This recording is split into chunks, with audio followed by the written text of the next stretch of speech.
Hello and welcome back to ERUPT. Good morning, everybody here as well. I'm one of your hosts, Yasmine Tanres. Here on ERUPT, we like to dive into many different conversations and create a safe space between guests here to talk about what's on their minds, what's happening in the world as well. It is a nonpartisan news and debate platform. And today we're going to be diving into some of the gender inequalities that still exist. Now, the pandemic has exposed many disparities, for example, gender, race, employment, economic status, and many systems that have been in place for years that have been neglected that we're really seeing now in this time. Now, with an increase in domestic violence, as well as disruption to sexual and reproductive health services, education, and community programs, as well as unemployment claims and education, which I've already mentioned, by the way, but there's industries where women are very much in there, but they're going to suffer from a lot of long-term social and economic consequences due to the pandemic. Now, even though over the years, in terms of having a little bit more gender equality, it's kind of become better. The gap is closing up a little bit, but it's still not quite there. So we're going to be diving into some of the facts and stats there as well. We still hear things like pay gaps, or the lack of women in leadership positions or elective office, and women's lack of access to venture capital. And also 1/3 of women in developed countries have left their jobs when they give birth as well. Therefore, talent lose their jobs, or there's a decrease in pay for a certain amount of time, or for quite an amount of time as well, depending on how much time the woman takes off from their job. And employers lose their talent, and that is not just because of the natural cycle of things, but also because of default and design with systems that are in place. So we're going to be diving into what gender equality and mainstreaming truly means, as well as what actions can be taken to improve the gender disparities.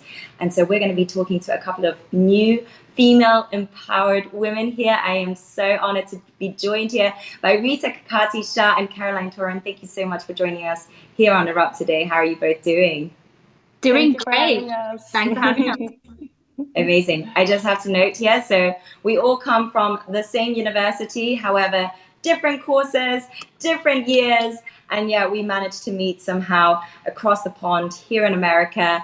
And seeing into the different works that you both go into, I want to definitely like to provide our audience as to what your background is. So first up, Rita, you are an award-winning gender, diversity, inclusion, and career strategist, speaker, author, and advisor to Fortune 500 companies in how to retain their employees. Now, you're also the founder and CEO of UMA. Am I pronouncing it correctly? Yes, you are. Yes, perfect. So UMA, that is an international strategy, coaching, and training platform that empowers confidence, inspires success, and builds leadership and resilience in women and minorities. Such great work there. Thank you so much for that, Rita. And then Caroline, you yourself, okay, slightly different background there, all the way from the other side of the pond as well. You've developed gender responsive policies and programs for the Swedish Defence and led policy development processes at the European Correspondence Office and the UN Policy Department in Stockholm, Sweden.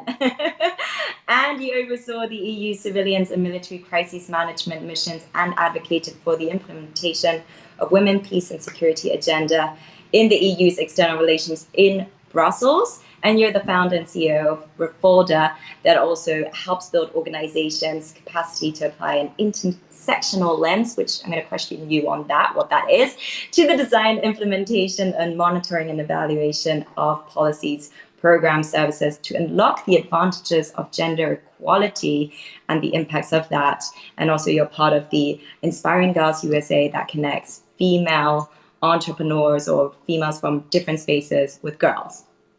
Yes. Okay. Thank you, Yasmin. Well, let's dive into the subject matter here. So I was reading a few stats, and that's something that Rita, you had shared, I think, as well there, that about 47% of women are in the world's workforce, and that is according to the World Bank. That is a decrease from 1990 at 50% there. Now, this is a number where I was like, wow, okay, so around about 606 million women are those that provide paid care on a full-time basis in comparison to men that are 41 million. That's a huge difference right there. So we can already tell there's that big gap difference. And then 108 years, that's what it would take to actually close that gender gap. Now, Rita, I want to go into it with you first here. Tell us, what does unpaid care actually look like? What does that entail exactly? And what kind of measures can be taken in order to close the gap? Because that's a work that you do with the UMA. Yes, absolutely. So you've actually just hit the nail on the head. So, there were over 50% of women and men were kind of equal when it came to being in the workforce. That went down to just below 50%. Actually, during the pandemic, there was a study by McKinsey that showed that 1 in 4 women were actually leaving the workforce because of feeling burnout. So men and women, lockdown happened around the world, global pandemic, everybody was working from home, but the women felt more of that burden and the burnout. So they were leaving their jobs and the men were staying in theirs. So obviously there is a disconnect there. A lot of the work that I'm doing is really helping out to try and figure out why is this disconnect happening? What can we do? How can we sort of empower and build confidence in these women that are doing an incredible job? And I call it a job because even though it is unpaid in certain countries, there are other countries where you are getting paid for doing the work you are, but most of the world doesn't pay you for it, but you feel almost like a hidden member of society where your work doesn't count. And it is work. I argue all the time. I've been a full-time mother myself, and I've transitioned from investment banking, where I was working 24/7, to business development and traveling around the world. I can tell you, Yasmine and Caroline, that out of all of the jobs I've ever done, by far the most challenging, both physically, mentally, and emotionally, was full-time motherhood. Not just because you're working 24/7, but you never get to take a break. You never take a sick day, but you're also developing so many skills that are actually relatable directly into the paid workforce. I joke all the time that, if you can negotiate with a toddler or a teenager, there's no one you can't take on in an interview or in the boardroom. And it's that conviction that we're trying to build, really. So that's where you build your negotiation skills. Yeah, and communications. Yeah, communication's the same. And energy levels and motivation and everything, really and truly. So I do remember reading a little bit about you, in which you had shared in a few interviews how you had taken time off after giving birth and around about 4 years or so, and that you felt this sense of, like, when you were going back into networking events as well as applying for jobs, with that 4-year gap, that there were employers that were just like, yeah. And in the end of the day, as you're sharing that, you're still having to forge skills. You still have a very strong background. And I'm pretty certain that that's something that happens to so many women across the board. I was just listening to a podcast early this morning about that as well, in which it's just like so many people that have these strong skills, and yet they won't be taken on given the gap or circumstances. Yeah. So talk to us a little bit as to how were you able to feel confident and comfortable enough then to be like, something needs to change here.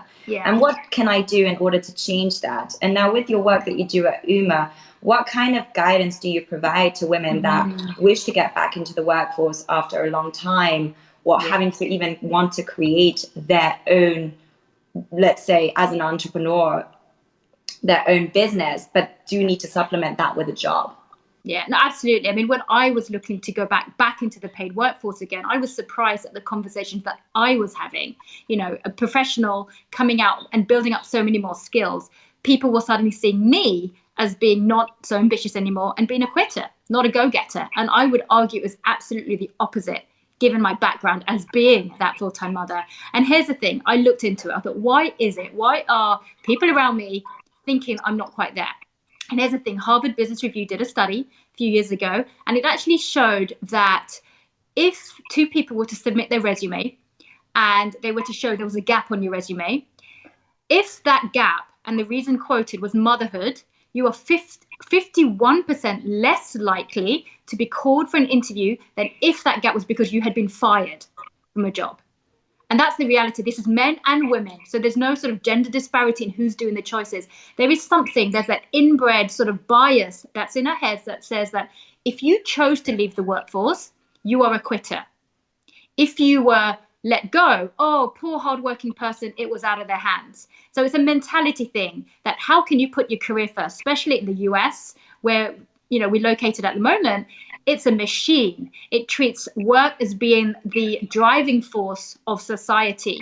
At UMA, we try to turn it a little bit on its head and say, actually, life is the driving force. Work is a distraction. It's not work-life balance. It's life-work balance that we're trying to strive for. So when we try to put this conviction into the women and work on that, say the confidence to think, you know what, when you're going into a job interview, and you know this, when you meet somebody and they're confident, you're more likely to resonate with them. You're more likely to think, yes, this person is right for the job. So it's really that confidence, that go-getting mentality we're trying to inspire in these women and other minority groups that are facing similar situations when they go out there. So I don't want to leave you out of the conversation there, Caroline. Is there anything you can add to that as well? I feel like you have something to say. Yeah, if I can jump in there and build upon what Rita is saying, I think another lens that we need to see this through is just taking a step back, looking at society, what we value as a society, and the fact that we're not right now valuing unpaid work, which is all about nurturing the next generation of leaders, our future, is pretty astonishing. And I think too, we need to put a little bit, although it's so important, the work that Rita is doing and helping women build their confidence and focusing on what kind of tailored support can we bring women, we also need to not always put the emphasis on women, right? Looking at, again, the perceptions that are dominating right now that Rita was talking about,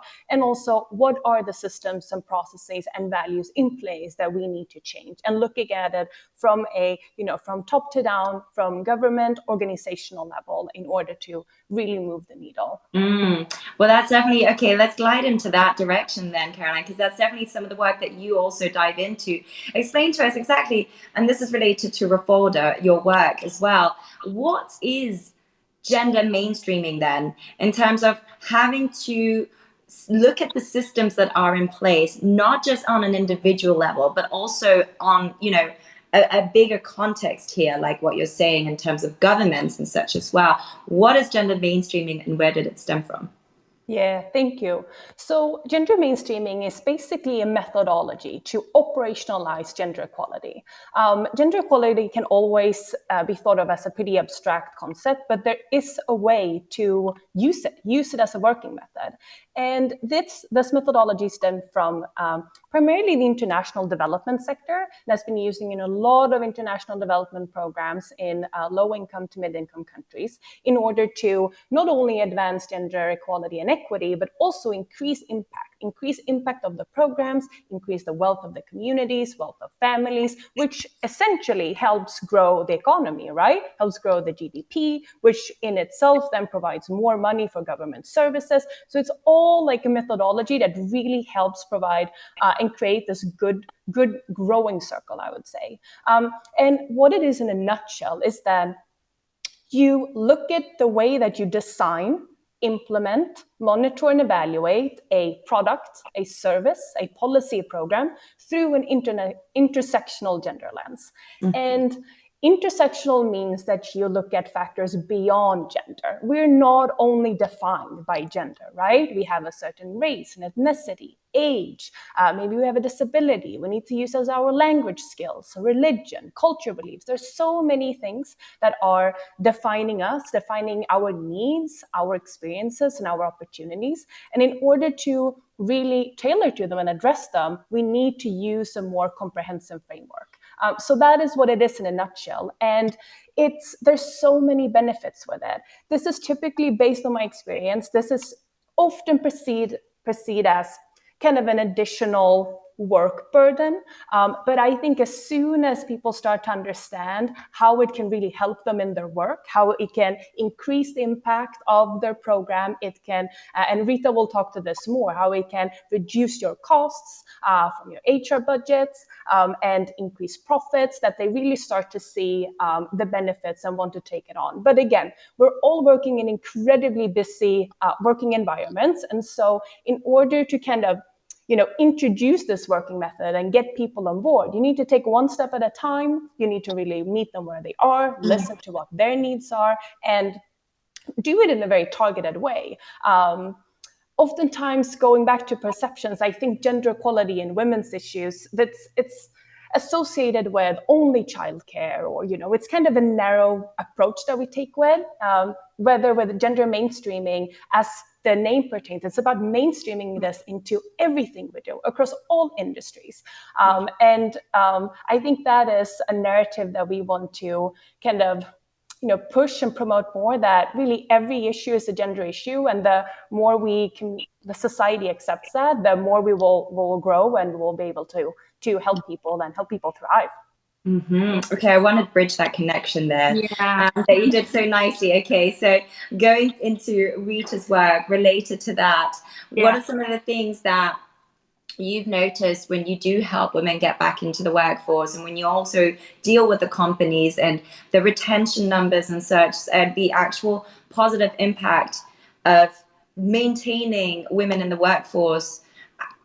What have you been exposed to? What can you share with your experiences? Yeah, no, absolutely. So first thing I'll say was that Caroline, I 120% agree with that. It's a cycle.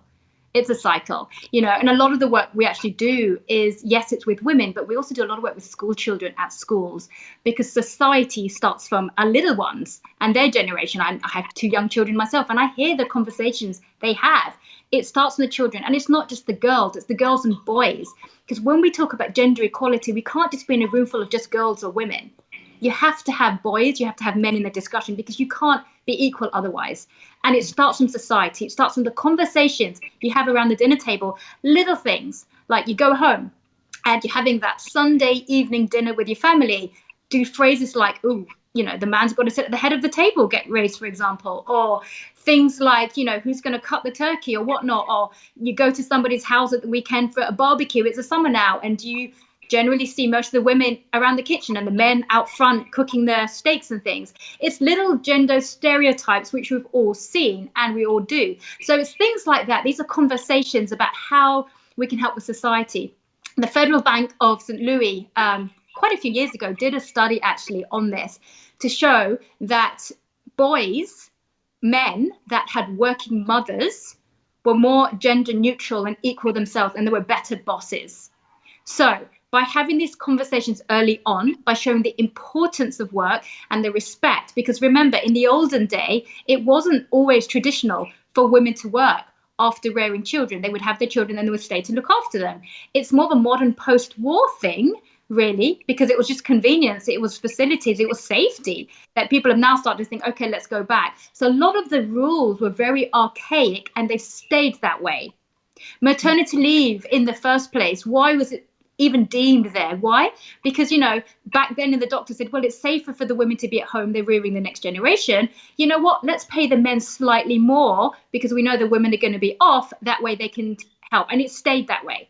Hence, you start off with gender pay gap and things like that. So it's a lot of really archaic rules that are shaping up society, that not much has been done to really update it. So back in the workforce, when we talk about, okay, company retention, how do you keep people motivated? It's really men and women. It's acknowledging that some of these bosses that I coach, women and men, but some of the male bosses that can seem a little bit misogynistic in the way they, speak. It's about understanding them from their perspective to find out, okay, you're running an organization. You have a couple of lawsuits against you at the moment.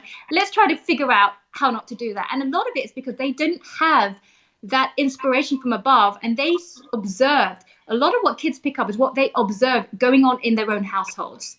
So in a way, these are biases that have become the value system of the new bosses. So what we do a lot is try to almost unravel this value system. We can't change who somebody is. We would never try to do that. What we try to do is understand and make them aware that, world is a bigger place than what you have just been exposed to.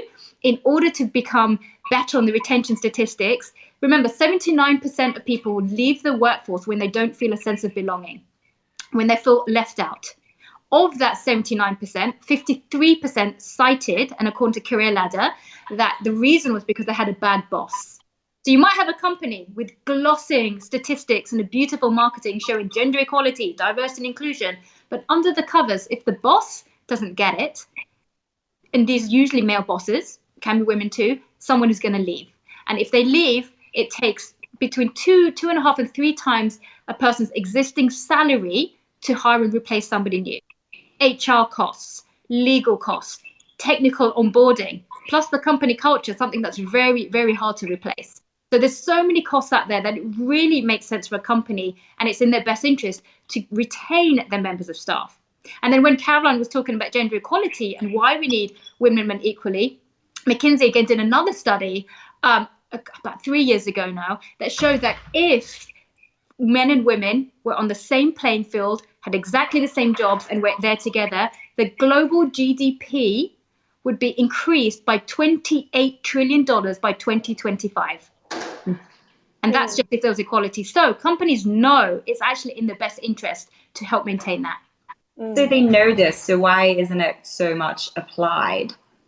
And that's the issue right there. So they know the theory is out there, but it's really getting into them. A lot of companies think, okay, we're going to just have a women's network.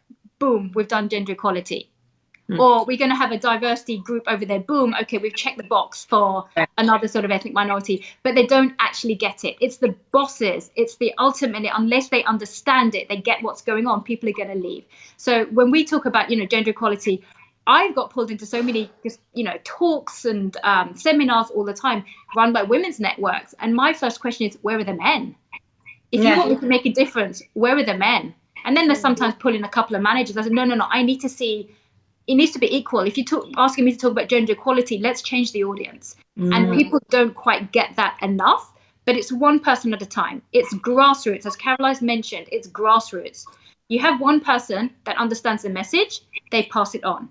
One person then goes home and agrees to have a conversation with their families around something that is actually gender equal, that is actually supportive, talks about something they did good in their day, their job.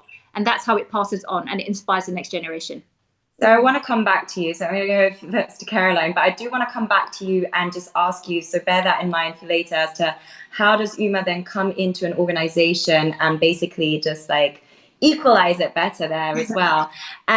Caroline. So Yasmine, can I just comment on a few things? I thought this was absolutely, please do.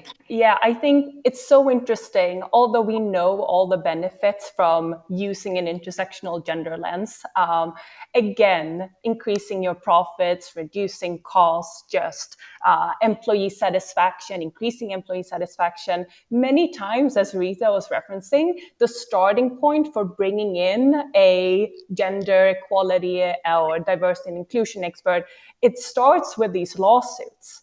So I think that tells us a little bit about, the work we have to do in terms of just, again, figuring out a narrative that resonates. And again, move the needle. I also think, back to what Rita was saying, I will stay hopeful. There's so much research coming out, hard data that shows that companies have done better. Those companies, I'll take a step back. Those companies that have diverse boards, that have a diverse leadership, that has diverse workforces, have done better during the pandemic than those without. So I'm really hoping that kind of economic data will resonate with more people. And then I think, again, that we need to make this personal. Folks need to see kind of what's in there.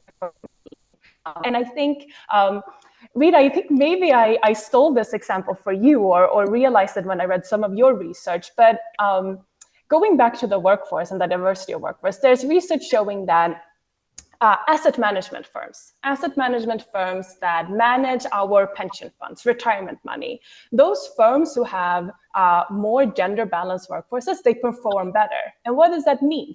They invest our money better. So suddenly this is all about our retirement money. So I think when we can make examples personal and people really see how they benefit them at the individual level and for their families, that hopefully we will able to get more folks on board.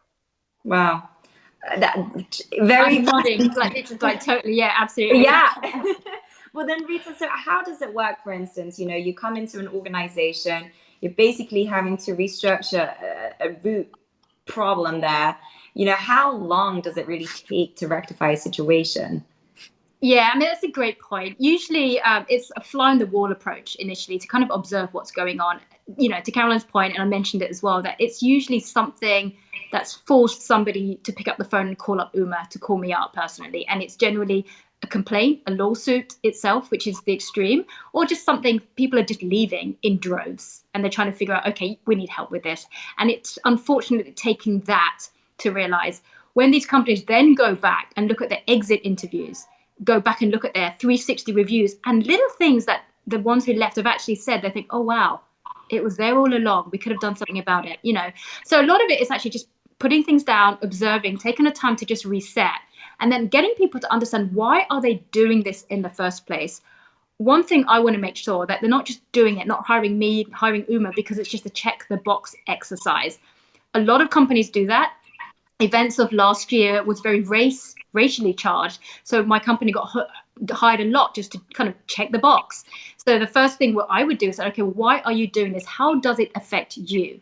We would start off with just mission statements, personal statements. What does it mean to them, their families, not just their work families, but their home families? Last year, everyone was working from home anyway.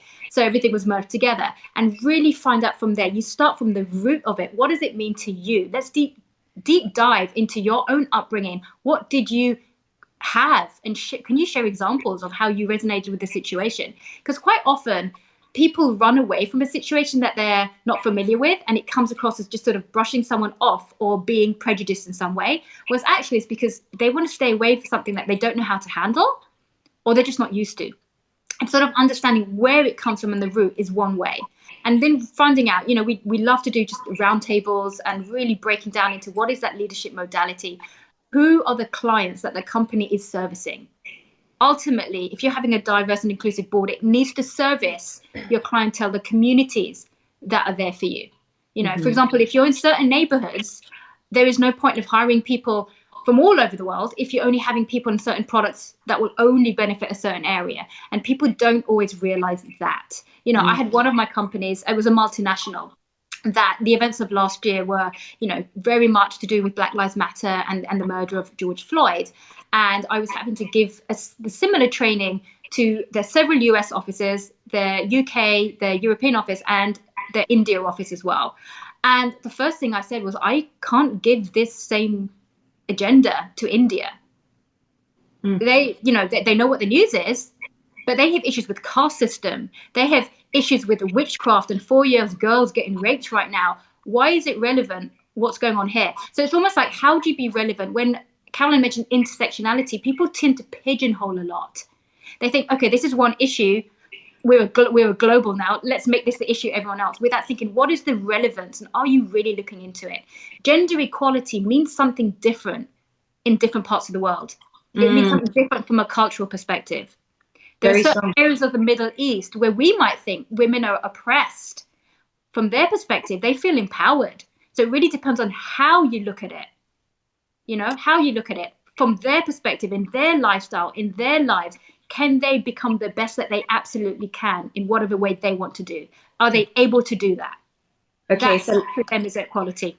We're going to break that down with Caroline, because there's something that you had said, and I feel like it speaks to what you've just said, Rita. You quoted in a way of, you've taken public transportation across the world, different cities, and you never thought about gender equality issues when it came to public transportation until you actually were in Los Angeles. So explain to us a little bit as to what that means, because equality, as you said, Rita, it's different in different cultures, in different cities, in different places, in different environments. And the way that systems are set up can impact the performance of people, or, you know, being able to cater to their families or work and such. So explain to us, what did you mean by that exactly? And what are those structural, let's say, deficits or ways in which they're constructed that benefit more men than women? Yeah, thank you for asking that, Yasmine. And I think, you know, that experience really showed me how important it is to keep an open mindset and just consider yourself as always being a lifelong learner. And what Rita makes me think about too in this work, you know, as she mentioned, it can be scary for many leaders. And I think another issue from, you know, that prevents people from kind of diving into what's going on, trying to actually get the data to see what's going on, is when you have the data, you will probably be held accountable for it. And although there's so many opportunities when you address some of these things, it's still a journey, and a journey that you need to take if you decide to look into it.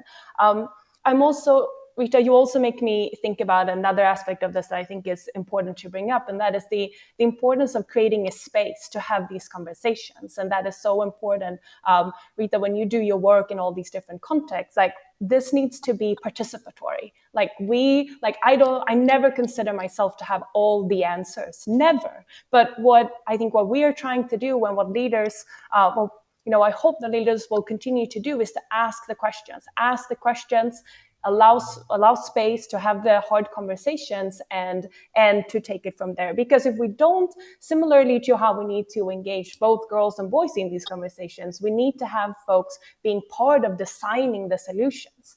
They can't just come from be an external force, or coming top down.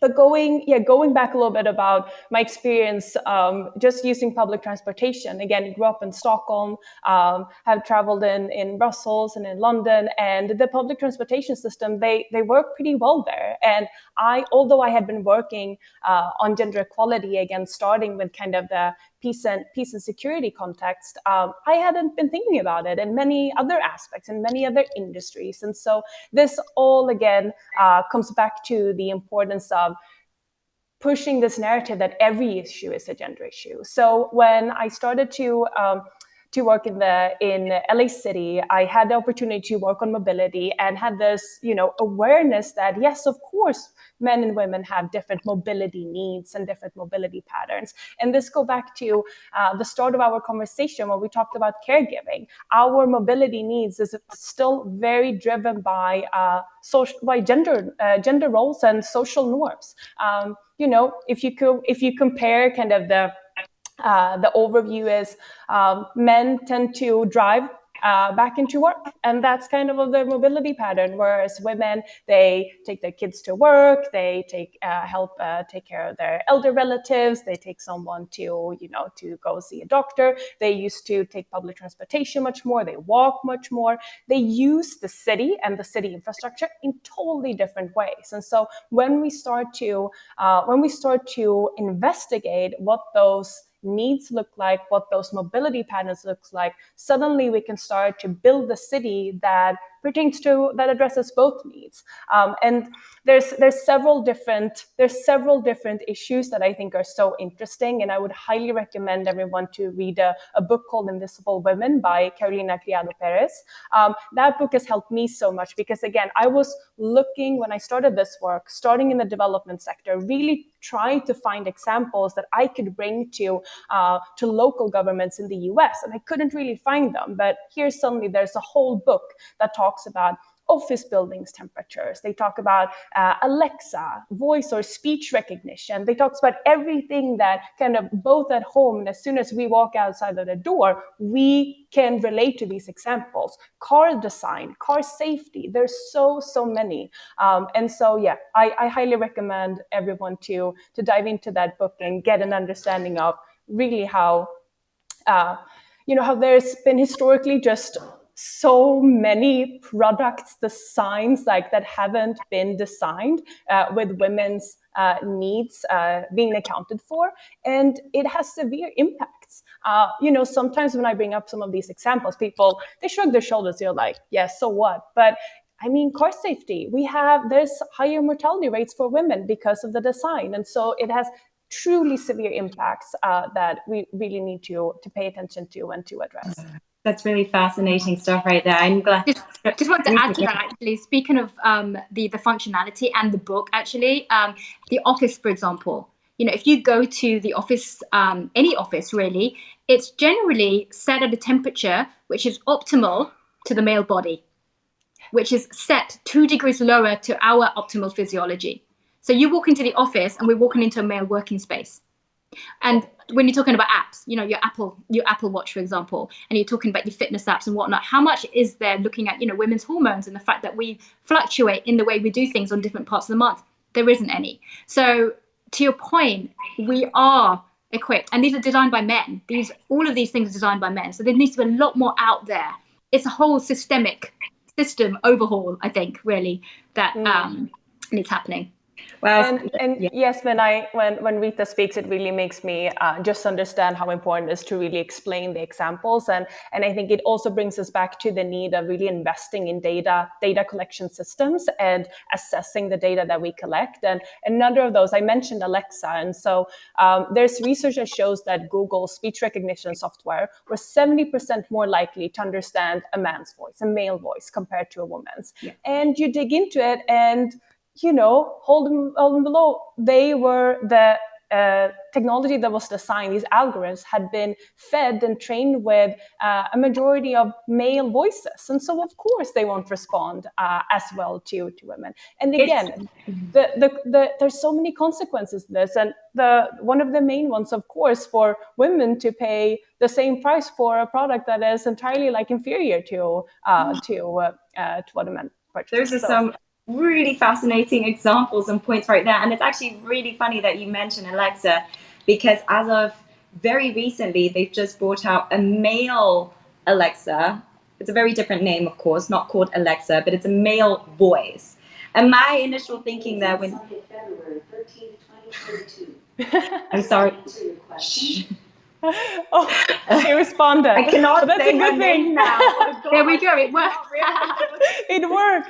It worked. My voice is deep enough today. Oh my gosh. But typically speaking, she does not understand me or listen to me. Okay, so that was a one-off. But they created a male one, in which I then thought to myself, when you just said that, will this male one now listen to a female voice better? Have they made that technology?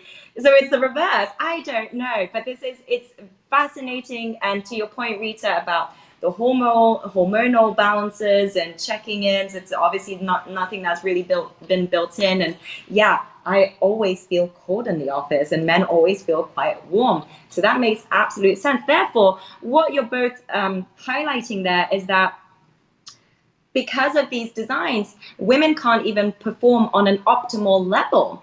So there's a lot of different things that I'm sure the viewers now are also picking up on, to really pick up on even just the simplest things that have been created and designed by men. And that's why there is such a need for a lot of women to be able to be put into positions to also be in those conversations, to create those products. Now, let's quickly, just before I have to let you go, leadership positions is something that, or being in elected office is also something that we don't see so many women in. So what are women to do here? Because evidently, we're not to smash the patriarchy. If anything, we are to include both men and women both together to create that equal opportunity there as well. And also for kids to be exposed to having an equal spectrum of men and women both in those positions. So are women to be blamed in a sense? Are we playing too small / have we been playing too small for too long? So how can women overcome those notions and be more confident to step up to the ladder and overcome the systems that are in place? I would say there's a couple of things there. So part of the training that we do is very much in communications. So while different situations are different all over the world, for example, India is a matriarchy in certain areas, but there's a very much of a patriarchal society there as well. Likability is a big part of it. When you look at why do people elect or vote certain people than the others, what personal stories are they sharing? How likable and relatable are they to whoever's watching and seeing them? And I'll give you another example. So, for example, when you hear the phrase of deals get done by men in a bar or on the golf course, when you actually are the fly on the wall, because I have been to some of these situations because of my job, you hear about these. They're actually not discussing work. They're just getting along.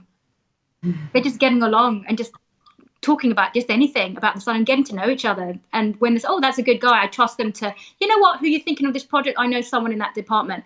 That's what they're thinking of. And by the way, have you ever worked? They've worked in that area. They'll be great. Having been with women in bars as well, it's very much like, okay, we've got half an hour to meet. Boom, boom, boom. What can you do for me? What can I do for you? It goes straight into business. It goes straight into the ask. And these are a lot of things that we find as well. So I wouldn't call it likability exactly, but it's more like teaching. When we talk about communications, that just breaking down the rules of the playground, it starts at school children level onwards. It does. When, getting, how do you have a conversation? How do you interact on those social skills first, just to get to know people first before going in with the ask? Because some of that is what comes across later on. At the end of the day, when people vote for people, do I get along with them? Do I trust them? And they're the sort of person that I know will look after me if bad things happen. A lot of people don't care about the nitty-gritty. A lot of people don't. And so a lot of the training we do is on that, working on that behind the scenes element. So when they go out there and go to these meetings and go to that next boardroom, it's not just okay, she's playing the gender card to get on it. She deserves to be there. And wow, what has she got to say? Wow, she needs to be getting that position. Caroline, can you add to that, let's say in terms of like on another spectrum of like community, cities and governments? Rita speaks to the individual, the professional. How can that also be sort of seen more within society? I think I would. So Rita mentioned communications, and Yasmine, you mentioned blame, and I just wanted to address that because I tend to be very careful in my work to use blame in any way.